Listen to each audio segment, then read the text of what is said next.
คะตอนนี้เรามานั่งอยู่กับมิสเตอร์เคนเนตคัมนะคะซึ่งก็เป็นประธานจากมูลนิธิเคนนะคะแล้วก็คุณเคนเนตก็ยังเป็นเทรดเดอร์ด้วยนะคะโดยเฉพาะอย่างยิ่งการเทรดในตลาดอัตราแลกเปลี่ยนค่ะวันนี้เราจะมาดูมุมมองของคุณเคนเนตกันนะคะเกี่ยวกับเรื่องของตลาดเงินตลาดทุนโลกนะคะรวมไปถึงทิศทางแล้วก็แนวโน้มของอัตราแลกเปลี่ยนทั้งค่าเงินบาทรวมไปถึงเงินดอลลาร์สหรัฐด้วยแล้วก็จะมาดูมุมมองในฐานะที่คุณเคนเนตเป็นนักเทรดนะคะเขาลงทุนในเรื่องของอัตราแลกเปลี่ยนแล้วก็ถือว่าประสบความสำเร็จอย่างมากเลยทีเดียววันนี้เราจะมาคุยกันถึงเคล็ดลับการเป็นเทรดเดอร์ของเขากันด้วยนะคะสวัสดีค่ะสวัสดีครับค่ะFirst of all, I would like you to have your view about the world situation, the world financial situation right now.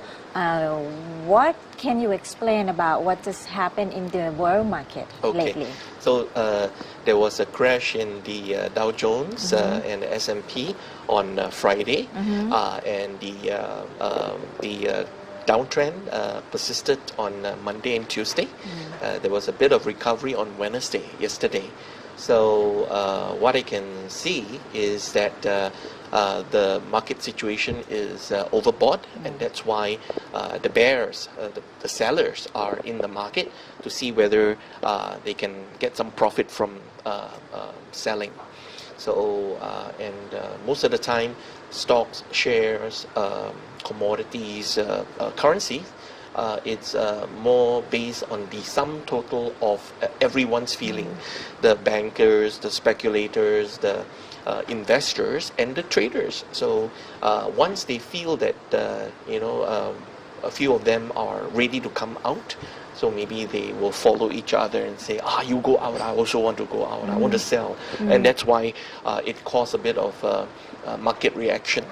So, but we can see there is not really a big crash, but it has been a big crash for that period of time. But we can see that it's now at a level where it's taking a breather, deciding whether this will be a persistent trend change to the downside, or maybe it's just going down to go up, right? So these are the current views as a technical and fundamental analysis. And do you think the market correction is ended now?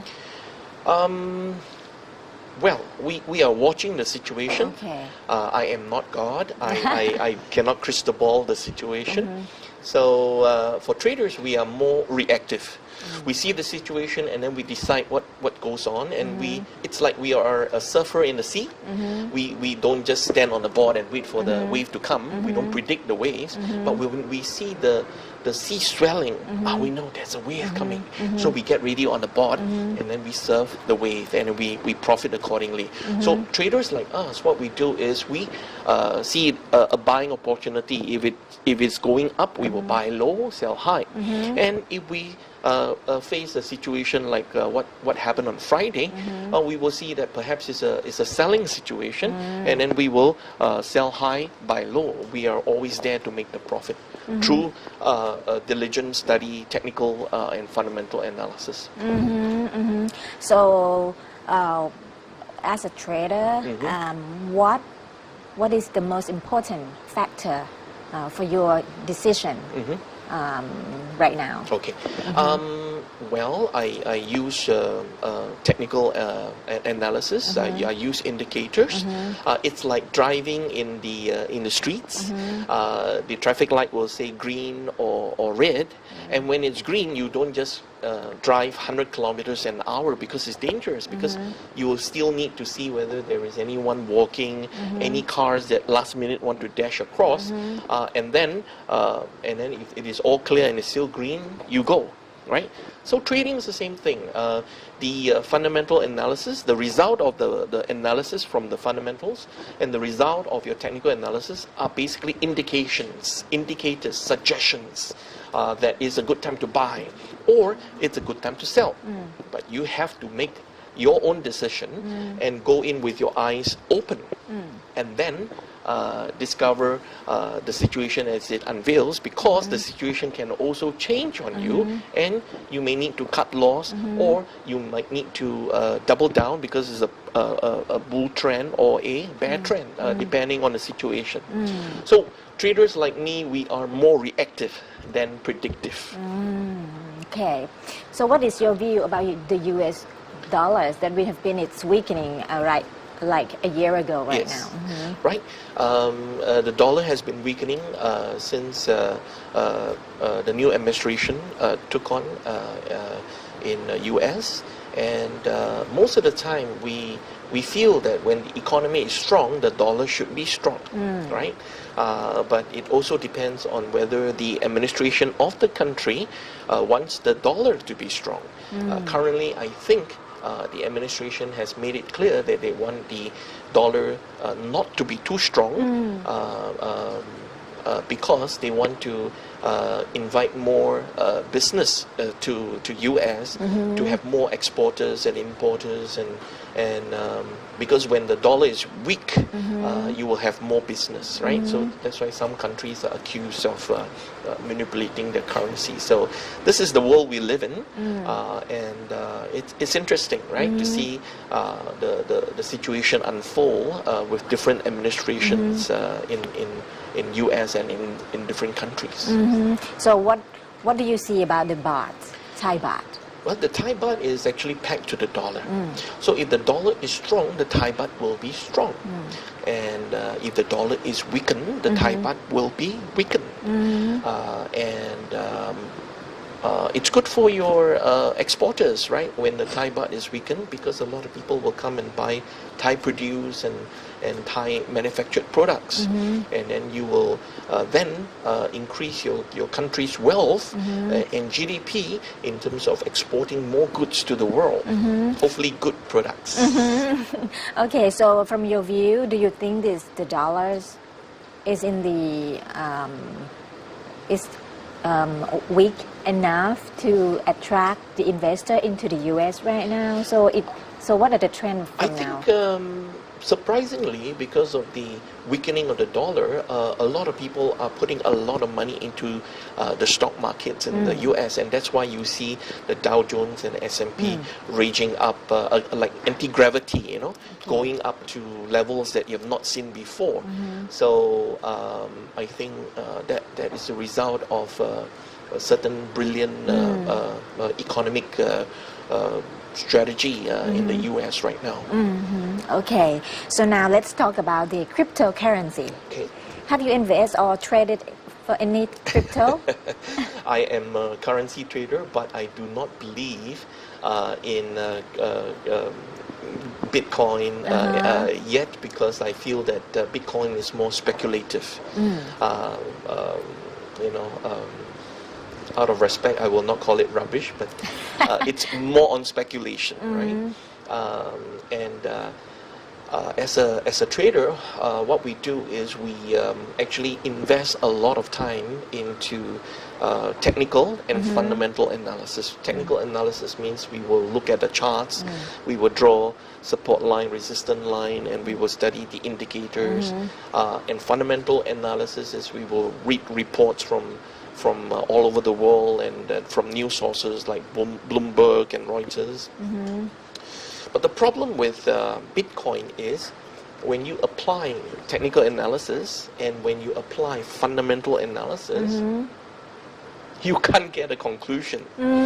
You can't know whether it's going up or down. And the curve of the chart of Bitcoin is going up to 20,000 and now down to 6,000 and up slightly to 7,000.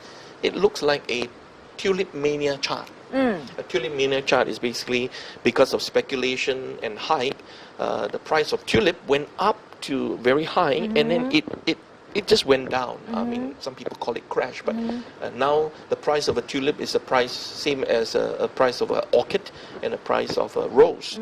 So it's just like normal flowers.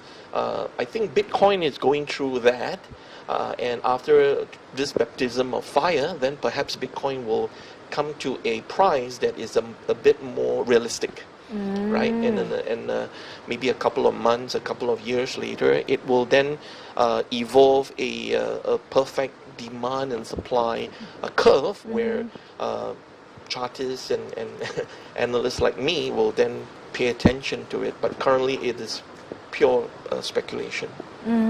Okay, so we have to wait a little. As a trader, you wait for it to be settled. As a first. trader, my mission is to earn money from study. If I cannot study a particular instrument, a stock, a currency pair, or whatever, I tend not want to pay attention to it. It's a waste of time, and there will be a lot of frustration, and there might be financial loss. So, professional traders, we do not do things that we do not have control. Do you see any opportunities in there? Well, I am not a cryptocurrency trader, but I believe cryptocurrency is the future. The technology behind cryptocurrency is the future of mankind. Blockchain technology can actually even replace banking because why would we need a third party when I can then transfer money to you directly? So governments around the world are looking at opportunities to basically encrypt their own currency to come up with their own national country legal tender cryptocurrencies. So imagine a world where the country will then issue cryptocurrencies, and then perhaps we can then be a better world because and then it will be easy and cheaper to transfer funds from one person to another across the world. Okay, so I would like to turn into you as a trader. Okay. Yeah. So can you tell us that what has been your you invest in? What did you invest in Okay, mostly? so I am a forex trader. I only do Euro USD as a currency pair. I don't do any other currency pair. Some of my friends, they always like to play a fool with me and say, Ken, I know 8 currency pair, you only know 1. How come you're so lousy? Then I always tell them, you know 8 currency pairs, do you earn money? Then they will keep quiet because you don't need to have a lot of skills in other currency pair. You just have to be a master of one currency pair. So for me is I spend a lot of time and effort in mastering one currency pair, and I spend the time to look into the US economy, the European economy, and I make my decisions accordingly. So and it's good for a trader because when these two market rests, I rest too. Whereas a trader with so many currency pairs or so many instruments that he's dealing, he might be chasing so many profit opportunities that he may not be focused, and he might be also confused. So for me, that is not the style that I have. I prefer to just focus on just one currency pair. So I have always been a currency trader.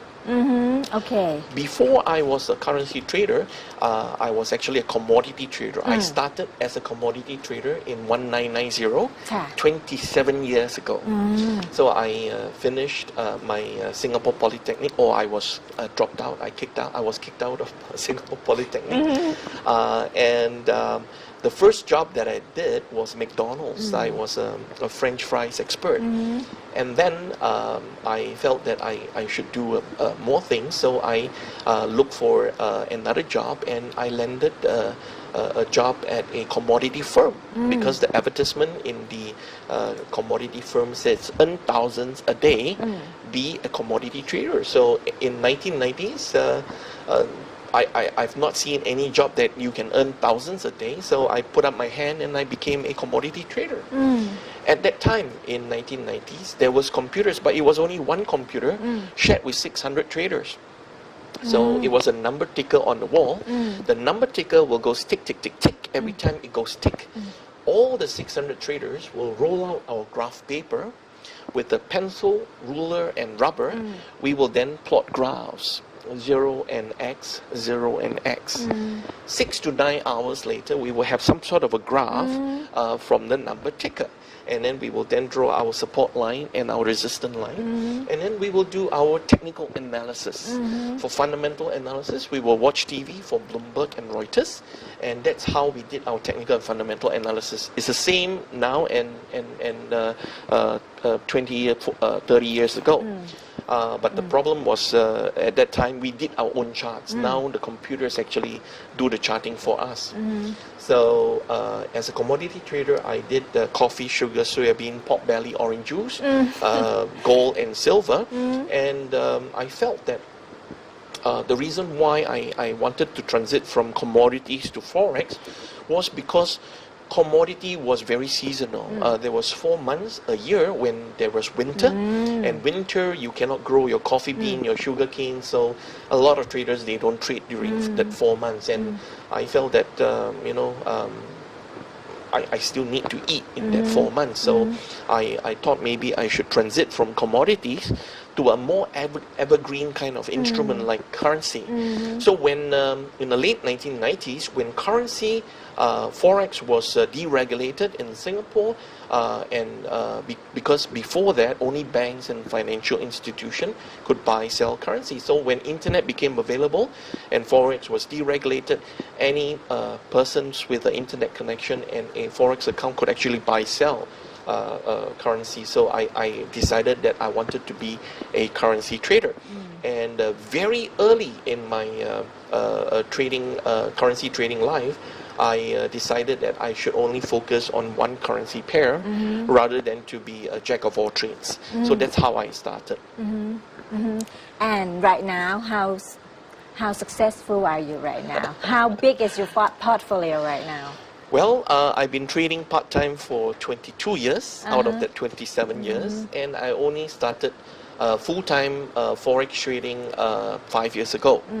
So 5 years ago, because of economic crisis, while I was working for, I worked as a professional marketing person for 20 over years, and I became old. I became middle age, 45 years old.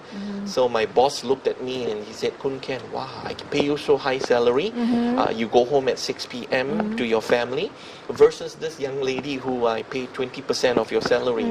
She can do overtime and you can't." So naturally, I lost my job because of competition. So I was retrenched. And at the time, it was very sad. I couldn't even have money to pay for my family. No food to eat. Very, very tough times. So what happened was I decided that I can't just continue like that in Singapore. So I looked for jobs elsewhere in the world. I went to Hong Kong. I didn't quite like the environment there. And I went to Thailand. Thailand was the one that saved me. Yes, because Thailand gave me a job. And I love Thailand because every day was sawadikap and every day was sabai sabai, and I just love tom yum soup. So Thailand gave me a job, 50% discount. I had a 50% pay cut, but I could live a very comfortable life in Thailand with a job and a work permit, because Thai cost of living was 5 to 3 times lower than that of Singapore, and I recovered my finances. Okay. But as I recovered my finances, I was thinking to myself, I better think about myself, because what happened in Singapore can happen in Thailand, because I'm growing older and older every day. So I thought to myself and said, since you're now financially recovered, why don't you then plan for a phase 2 of my life? Why don't I plan to become a full-time trader, because I've been trading part-time for 22 years. So I took the courage and the entrepreneurship, and I took out 10,000 of my savings, and I started as a full-time forex trader. Today, my portfolio is of a very comfortable size, and I'm very proud of what I've achieved. Okay, so what is your key to success right now? What could you suggest to other traders or investors? Okay, so when I was in this past 5 years of full-time trading, the first 2 years was pretty boring because my portfolio maintained at from 10,000 to up to 150,000 Singapore dollars. I was able to give myself a very healthy profit on a monthly basis. So I could even pay myself a fixed return of 4 to 6,000 Singapore dollars, which is 100,000 Thai baht, 150,000 Thai baht. I lived a very comfortable life in Thailand. So what I did was I was living in Thailand but using my Singapore bank and Singapore trading account to do my trading. So I would have to fly back to Singapore on a monthly basis to get my visa chopped. So it was pretty fun. And then what happened was a friend came and encouraged me to focus on trading and not waste time on teaching people Forex, because I actually had a Forex course that was basic, intermediate, and advanced, and I was teaching people for free, but it was a waste of time. And he told me to focus on trading, and he told me to go for a personal development course so that I can learn mindset mastery. So I was reluctant, but I went, and I was so happy I went. After I discovered mindset mastery, my portfolio grew from 100,000 to more than 1 million, and now it's more than a few million. And what is mindset mastery? Mindset mastery is basically the ability to switch on and off your emotions, your fear, your greed, your anger, your procrastinations, your human failings. So if you look at trading is actually very simple. It's just buy low, sell high, buy low, do your fundamental analysis, do your technical analysis, nothing difficult.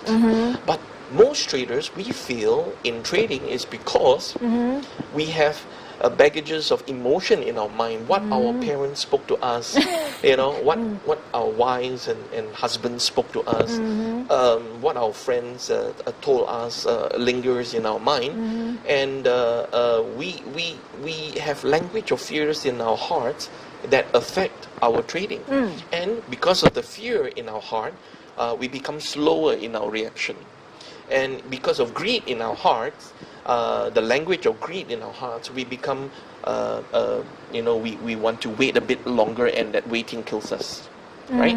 So trading is actually easy, but it's because of the inability to master our mindset. That's why we have problems. So when you master your mindset, you actually master your destiny. And this book that I just wrote, The Equilibrium, is actually not a trading book. It is basically a book about a trader's journey on discovering mindset mastery. So I do have readers who are not traders. They thanked me for writing this book because they felt that as a doctor, a lawyer, a teacher, a mother, a father of children, when they discover mindset mastery, they can actually be a better lawyer, a better doctor, a better teacher, and a better parent. So it's not just for traders, but of course traders would benefit this more because we can use mindset mastery to as a tool to make money. So you're telling me that you can turn on and off your mind? Yes. Your mindset, your emotions. Your emotions. Yes. So how could you do that? Can you tell a little bit more? Well, what happened in the personal development course was there was 300 people. The teacher told the 300 people to stand face to face to 150 people, facing 150 people face to face. And the teacher told us not to talk for 5 to 10 minutes. And I stood there and I stared at my opponent. And very funny, out of that 5 to 10 minutes, there were people who were crying. There were people who were laughing as if you spoke to them a joke. There were people who were angry, they shouted, and security was called in. And there were people like me who were stressed. I was like sweating. I was like, what's going on? I was analyzing the situation. And then the teacher sat us down and explained what was going on. She explained, you were not you were told not to talk. But why do you have emotions? Why are you happy? Why are you sad? Why are you angry? And why are you stressed? The emotions actually came from yourself. That was basically a eureka moment for me, a moment of discovery. Because I said, hey, yeah, correct. Because when I was in my screen, the screens, the charts, do not talk to me. I was actually talking to myself. And when I am stressed, I was actually allowing a language of fear and greed to come into me, and that's why I'm stressed. So when I was able to be aware that it's because the language in me that's causing the emotions, and I learned skills to control the language in my mind, life was so much easy, because then I can make a decision without emotions. I could basically switch on and switch off my emotions as I need it. So it became a very important thing in pursuing excellence in trading. So how long did you have this mindset mastery skill in you? I learned it 3 years ago. 3 years ago. Yes, and my portfolio basically grew as a result of continual practice. You never totally learn everything, but as you move along, your skills become better, and then you continue to learn more things. You still angry with people? No, No? there is no need to. So you have emotional with things still? Very, very, very controlled, very less. And before I learned mindset mastery, if I have emotional issues, anger, I had to go for holiday for 3 days. And when I come back, the market is over, right? So, but with mindset mastery, it's just immediate response to switch on and off those emotions immediately, and it saved a lot of time. It's actually a brilliant discovery. So this is your key to success. You tell, I would think us. with this skill of mastering my mindset, it contributed to my success. But success is all hard work. Okay. You know, success don't come to you if you don't work hard on it. So I think work hard with a proper mindset, and of course you wait for opportunities. I don't believe in luck. I believe opportunity favors a prepared mind. So if you're prepared, opportunities come by, you grab it, and then you go on successes to successes and to more successes. So now, may I ask about your daily life routine? Sure. As a professional trader, what I do is I will wake up at 8, 9, 10, 11 a.m. Oh, really? a.m. in the morning, depending. If I sleep late, I'll wake up late. Sometimes I wake up in the afternoon also. So, but roughly, I will wake up around that time, and I'll prepare for my technical and fundamental analysis. I'll look at what is happening in the market. Especially for me, I'll just look at the Euro USD market because I'm a currency pair trader. I'm a Euro USD trader, and then Singapore and Bangkok has the best timing in the world, because when we are ready, the Europeans and Americans are Sleeping. Yes. So at 2 p.m. Bangkok time, the Europeans will then wake up. And they will be doing their own study. I've already done my study. I have already had my coffee. They are just waking up. And then I tend to be able to catch more opportunities. And if there is something happen in that time, I could actually catch it more ready than the rest of the world. And if nothing happens, then we will wait for the U.S. opening at 7 p.m., 7:30 p.m. Thai time. And if nothing happens, then we'll wait for the European closing at 10 p.m. Thai time, and the U.S. closing at 2 a.m. So that's roughly the whole day's thing, and I'll sleep after 2.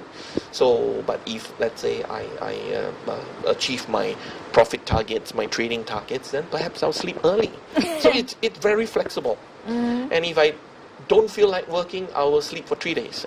Simple, no problem. Or I'll go for holiday. You know? And you're basically based in Bangkok or in Singapore or Hong Kong? I used to be based 80% in Bangkok, but now I'm based more in Singapore because I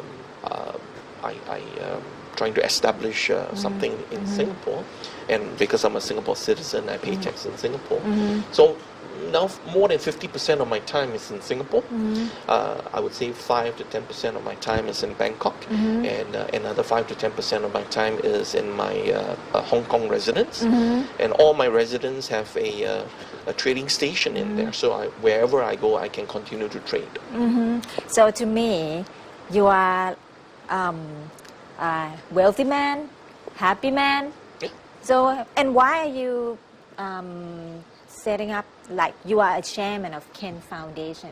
So what is your life mission or vision in the future? Yeah. So why am I doing all this, Yes. right?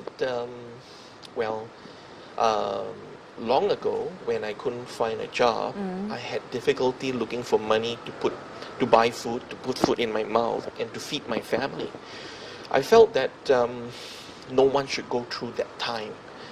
It was a very, very sad time. It was a very, very difficult time. So when I started full-time trading, I realized I could give myself a fixed return from the profits that I make. What's so difficult about scaling this into a pension fund for this world, so that then I can give pensioners, retirees, families around the world a fixed return, for the sum of money that they will put into this pension fund. So that's my idea. My vision and mission is to see that this world comes up with a pension fund for this world, so that everyone can have at least a fixed income. And why is because, have you heard of basic universal income? No. Okay.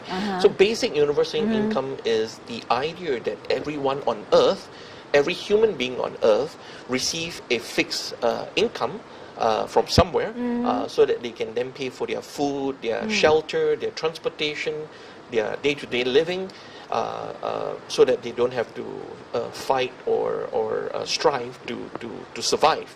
And if they want to be rich, of course, they will have to work hard and do some business or be more economically viable to earn more money. But everyone on earth would have some sort of a basic income.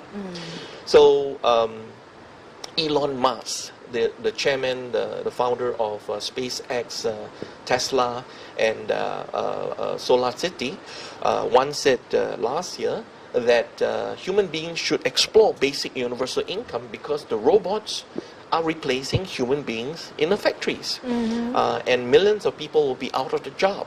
So we should explore basic universal income because then the humans being replaced by robots could continue to be productive on Earth. And then Bill Gates chipped in to say that yes, we should explore basic universal income because